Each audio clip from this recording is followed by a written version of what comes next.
या पण ते समर्थक आहेत का गुंड आहेत?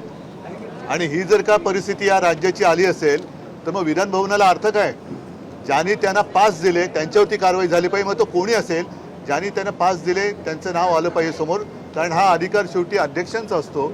अध्यक्षांची पण दिशाभूल केली गेली का हा पण विषय आहे. मात्र अशी मारामारी आणि आमदारांना धक्काबुक्की, ही गुंडागर्दी आता विधान भवनापर्यंत पोहोचली असेल तर मग हे फार अवघड आहे. ताबडतोबीने गृहमंत्र्यांनी आणि मुख्यमंत्र्यांनी सगळे विषय सोडून या गुंडांवरती आणि त्या गुंडांच्या पोशिंद्यांवरती कडक कारवाई केलीच पाहिजे. तरच तुम्ही या राज्याचे पालक मुख्यमंत्री म्हणून जनतेला तोंड दाखवायच्या पात्रतेचे आहात असंच मी म्हणेन. हे अयोग्य नुसतं नाही, पण विधान भवनाच्या आवारामध्ये जर का या गोष्टी व्हायला लागल्या आणि असे जर का गुंड आणून मारामाऱ्या व्हायला लागल्या तर मग मैदानामध्ये या. हे सगळ्यात पवित्र असं मंदिर आहे आणि त्याच्यामध्ये मग त्यांना पास कोणी दिले इथपासून त्यांची जबाबदारी आणि त्यांच्या पोशिंद्यांवरती कारवाई झाली पाहिजे.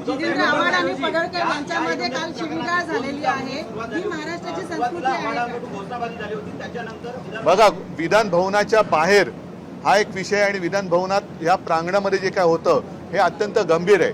जर लोकप्रतिनिधींना अशा पद्धतीने मारहाण होत असेल किंवा धक्काबुक्की होत असेल आणि विशेष म्हणजे गुंड आत आणण्यापर्यंत पाळी जात असेल तर मग शेवटी विधान भवनाचं महत्त्व राहिलं काय?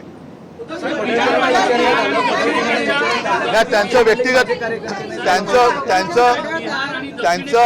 व्यक्तिगत काही असेल तो त्यांचा मुद्दा आहे, पण हे विधान भवन आहे. विधान भवनाच्या प्रांगणामध्ये एवढा कडेकोट बंदोबस्त आहे असताना देखील हे पास घेऊन आले होते का आणि पास दिले गेले असतील तर ते कोणाच्या मार्फत पास दिले गेले हे त्याच्यावरती कारवाई झाली पाहिजे.